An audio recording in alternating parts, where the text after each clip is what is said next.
یہ بات ہم جانتے ہیں کہ مکہ سے قریب ایک شہر ہے یمن،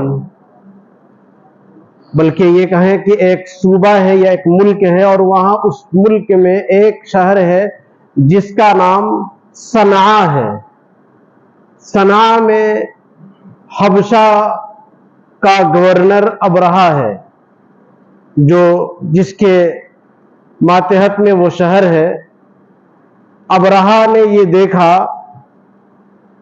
کہ ساری دنیا سے لوگ مکۃ المکرمہ حج کے لیے جاتے ہیں، اور مکہ مرکز ہے، لہذا اس نے یہ سوچا کہ لوگوں کے حج کو کعبے سے ہٹا کر کے کسی ایسی جگہ میں کیا جائے کہ لوگوں کا آنا جانا مکۃ المکرمہ کی طرف کم ہو جائے۔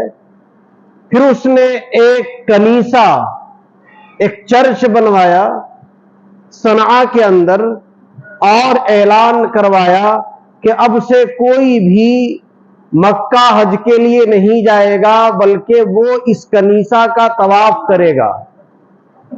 اس کنیسے کے تقدس کو لوگوں کے ذہن و دماغ میں اس نے ڈالنے کی کوشش کی۔ عرب یہ اور بات ہے کہ اس زمانے میں بت پرستی میں مبتلا تھے عرب کے لوگ بھی، لیکن پھر بھی بت پرستی میں مبتلا ہونے کے باوجود ان کے ذہن و دماغ میں کعبے کی محبت رچی بسی تھی۔ وہ کعبے کے مقابلے میں دنیا کے کسی گھر کو نہیں دیکھتے تھے۔ جو مقام ان کے نزدیک کعبے کا تھا، وہ مقام کسی اور گھر کا نہیں ہے اور نہیں تھا، اور کعبہ اس لائق ہے بھی کہ اس کے مقابلے میں کسی گھر کو نہ کیا جائے۔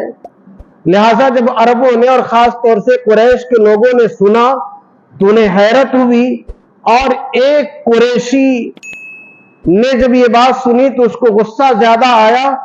اس نے جا کر کے اس کے کنیسہ کو گندا کر دیا۔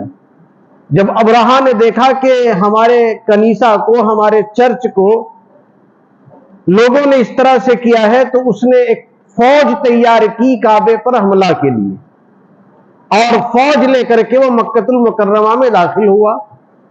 داخل ہونے کے بعد سب سے پہلا کام جو اس نے کیا وہ یہ کیا کہ عبد المطلب کے اونٹ چر رہے تھے، اس نے عبد المطلب کے اونٹوں کو ہاک لیا اور اپنے قبضے میں کر لیا۔ 200 اونٹ تھے۔ عبد المطلب جب شام میں گھر واپس ہوئے تو لوگوں نے کہا کہ ابرہہ یمن سے آیا ہوا ہے کعبے پر حملہ کرنے کے لیے، اور اس نے آپ کے اونٹ بھی بھگا لیے ہیں۔ تو حضرت عبد المطلب ابرہہ جہاں پر قیام پذیر تھا، جہاں پر اس نے قیام کیا ہوا تھا، عبد المطلب گئے تو جاتے ہی لوگوں نے ابرہہ کو اطلاع دی کہ قوم کا سردار آیا ہوا ہے۔ ابرہہ نے تعظیماً یہ کام کیا کہ وہ تخت پر بیٹھا ہوا تھا، تخت سے نیچے اترا، عبد المطلب کا استقبال کیا اور اپنے ساتھ بٹھایا، اور آنے کی غرض پوچھی کہ آپ میرے پاس کیوں آئے ہیں؟ عبد المطلب نے کہا کہ میں تمہارے پاس آیا اس لیے ہوں کہ تم نے میرے 200 اونٹ ہاک لیے ہیں، میں ان اونٹوں کے مطالبے کے لیے آیا ہوں، تم میرے اونٹ واپس کر دو۔ ابرہہ کو حیرت ہوئی کہ یہ کیسا سردار ہے، میں یہاں آیا ہوا ہوں کعبے پر حملہ کرنے کے لیے، کعبے کو گرانے کے لیے، اور یہ اپنی قوم کا سردار ہے، اسے کعبے کی فکر نہیں ہے، اسے تو اپنے اونٹوں کی فکر ہے۔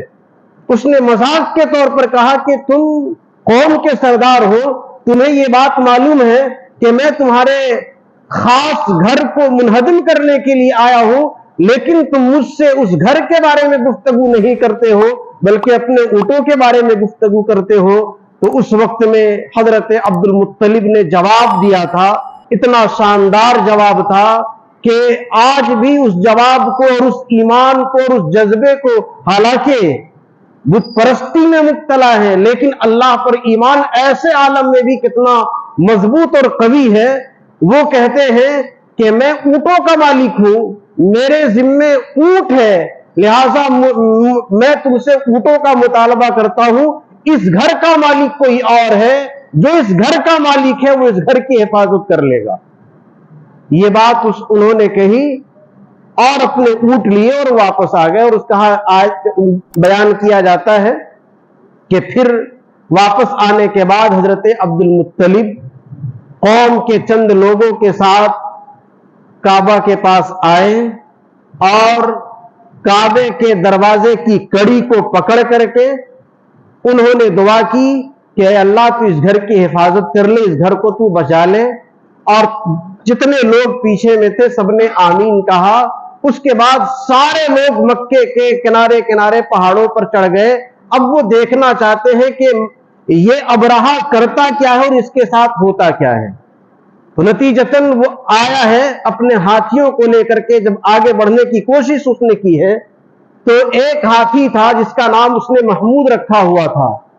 جب ہاتھی کو کعبے کی طرف اس نے موڑا ہے تو ہاتھی راستے میں بیٹھ گیا ہے۔ بڑی کوشش اس نے کی کہ ہاتھی اٹھ جائے، لیکن وہ اٹھتا نہیں ہے، لیکن اس کا رخ جب یمن کی طرف کرتا ہے تو ہاتھی اٹھتا ہے اور دوڑنے لگ جاتا ہے، اور جیسے ہی کعبے کی طرف کرتا ہے وہ بیٹھ جاتا ہے۔ پھر اللہ تبارک و تعالی اس پوری قوم اور پوری فوج پر ابابیل پرندوں کو بھیجتا ہے، اور ابابیل پرندے اپنے پنجوں میں مٹی کی پکی ہوئی کنکروں کو اور پتھروں کو اپنے پنجوں میں لے کر کے اڑتے ہیں، اور وہ کنکر جب اس فوج پر گراتے ہیں تو وہ بمباری کا کام کرتی ہے۔ وہ کنکریاں بم کی طرح پھٹتی ہیں اور ساری فوج درہم برہم ہو جاتی ہے، اور کھائے ہوئے بھوسے کی طرح پوری فوج ہو جاتی ہے۔ کچھ لوگ بچتے ہیں، ان میں ابرہہ بھی ہے۔ ابرہہ کو جب وہ کنکر لگتا ہے تو اس کے لگنے سے انگلی کے پور اس کے جھڑنے لگ جاتے ہیں اور اس کا جسم کٹ کٹ کر کے گرنے لگتا ہے۔ لوگ اسے اٹھا کر کے تیزی کے ساتھ یمن کی طرف بڑھتے ہیں، صنعا پہنچتا ہے تو صنعا میں اس کی موت بہت بری ہوتی ہے۔